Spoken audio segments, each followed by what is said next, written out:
All right. Basically, we're in downtown Los Angeles. I don't know how it all happened, but we have the largest sewn products facility in the United States.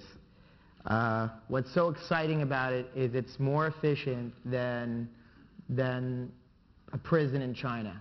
We've brought designers, we've brought photographers, we've brought young people, we've brought garment workers, migrant workers, all together. We're in one building, we're knitting, we're cutting, we're bringing in new kinds of technology, we're exploring science, as the previous speaker was talking about, to really figure out how to make t-shirts more efficiently and how to really explore new possibilities.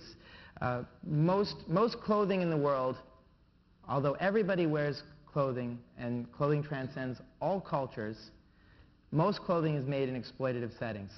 So what's so exciting about what we're doing in LA is we're figuring out how to make clothing where it doesn't damage people's lives. We try to make sure that everybody touched by our business process has a positive experience.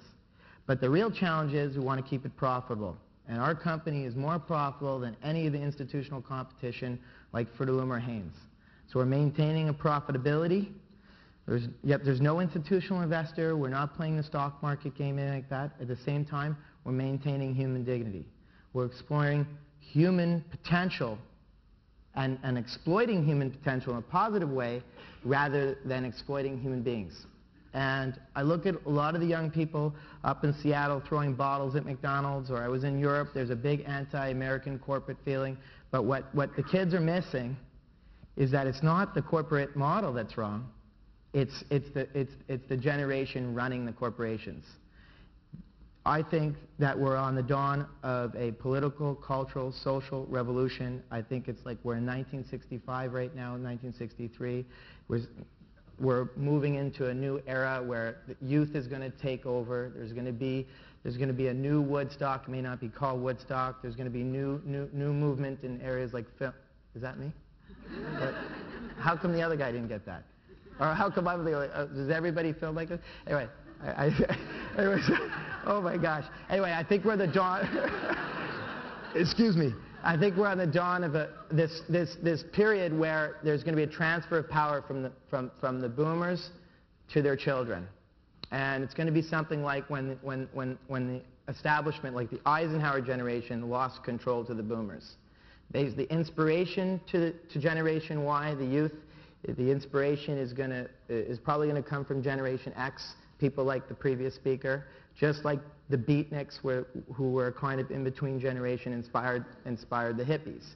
But I think the problem with the world today is that the world is controlled with boomer values, and the boomers have lost their idealism. They're into homeland security. They want to protect what they've got.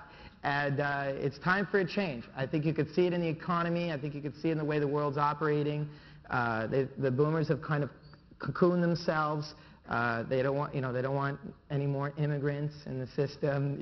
Europe is closing its door. The United States, Canada are closing its door to refugees and other people. But it's a throwback to another time. And I think right now, young people, I think there's going to be spontaneous combustion. I think it's not just American Apparel, but other people are going to, other people in my generation are just going to get together and start building these new businesses that are based on sustainability. We have an environmental strategy. We're starting to use organic cottons. We really enjoy bringing dignity to the workplace, making the very best T-shirts. It's amazing. We sit there, we argue about it. We get workers involved. We go into the factory. One of my good friends, Marilee, who helps me with the product development.